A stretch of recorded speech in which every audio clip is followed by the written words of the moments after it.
I know a giant monster who's about to be really jealous right about now.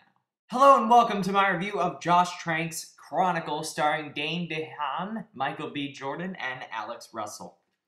So you might be thinking, hey, Movie Kid Mike, what are you doing back in your bedroom?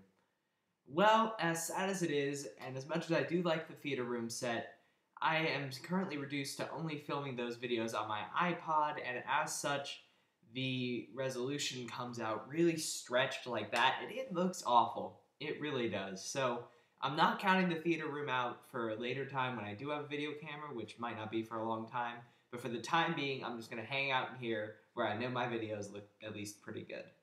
But enough about that, let's dive right into Chronicle. Chronicle, despite what you may think, does not center on a magical Jesus lion or Vin Diesel. It centers on three teenagers, Andrew, Steve, and Matt, who all are exposed to some sort of radiation when they fall down a hole and find themselves with psychic powers. They begin to experiment with these powers and realize that they're a lot more dangerous than they initially thought. The danger in this is only highlighted when you come to realize that Andrew is a particularly disturbed young man with an abusive father and all the reasons to lash out with a vengeance with his newfound strength. Let me just say right off the bat, there's a new gold standard for found footage movies. I'm not accepting any more of that Cloverfield, Blair Witch Project, Paranormal Activity crap. No, this is the new way to do handheld camera found footage movies. Chronicle is a spectacular showing of filmmaking style while also supplementing it with a pretty good story. Let's start out with our three leads. I thought all three of these guys are really good in this film. They have excellent camaraderie together. And what this film really gets right is that these are three teenagers, which means when they get psychic powers, they're not going to instantly put on a costume and be all like, Chief Captain Goody Two-Shoes reporting for duty. They're going to mess with people. They're going to play around and experiment. And this movie does a really good job of capturing that and spends quite a bit of time just on that theme.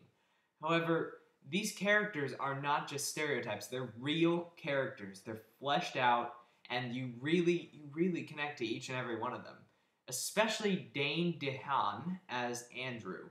Andrew's our main character / antagonist of the piece, and you really start to feel sorry for this character. I'm not going to get into too much of it because it's a spoiler, but essentially he has an abusive father and a mother who's dying, and you really see his pain throughout this whole movie. He's kind of an outcast, and his transition, I don't want to go into it too much, but into darkness is just really well played in this film.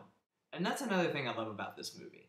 It really does a great job of transitioning from kind of a lighthearted film for the most part to pure darkness. Like, it becomes a very dark film towards the end with ease. Like, you really feel everything that's happening here because they gave you the development earlier on. It was just more lighthearted. So when it becomes dark, you really care for these characters because you had fun with them.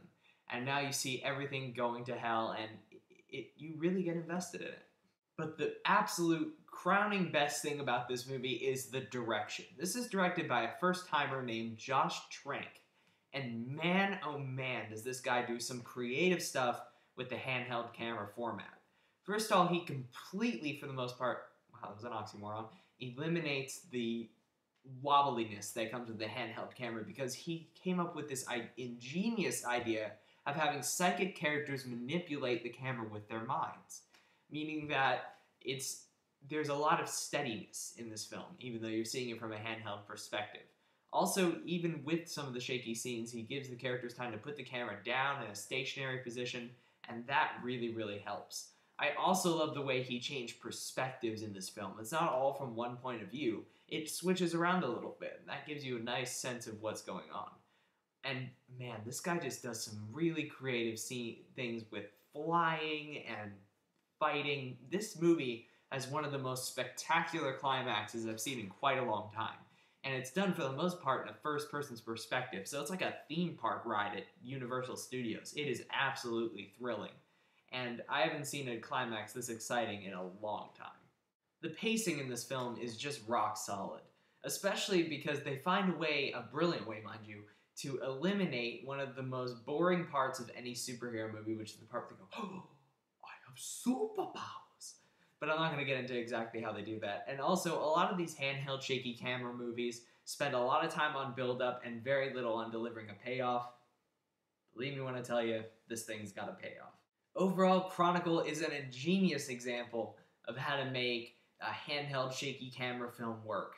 This is the new gold standard in this genre. It really, really is. I know I keep saying that a lot, but this is truly the best of these films that I've seen.